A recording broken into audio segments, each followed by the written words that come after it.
Restaurant Technologies provides safer, smarter, sustainable solutions to our customers all across the United States. Our primary product is Total Oil Management.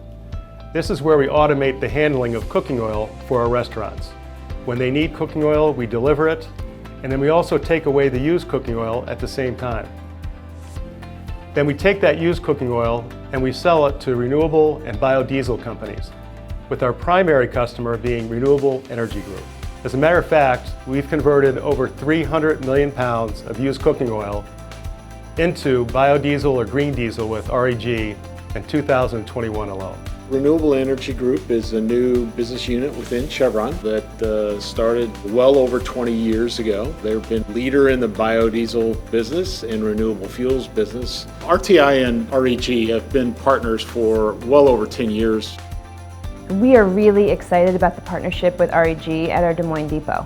They're going to be taking the used cooking oil that they get from us, converting it into biodiesel, and then they are bringing that biodiesel to our depot and filling our trucks with it.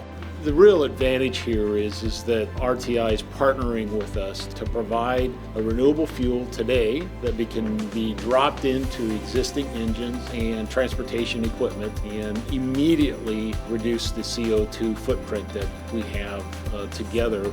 At Restaurant Technologies, ESG is an integral part of what we do and who we are. Not only are there benefits to our customers, but we care deeply about our own carbon footprint and the initiatives and steps we can take to lower that by 2030. We really are just beginning our journey here with ESG. We're very excited about it. We will continue to help more and more customers reduce their carbon footprint. Not only do they want to have good food, but they want to do it in a way that's going to be sustainable and have a positive impact on their local environment and the world in general. We're just beginning.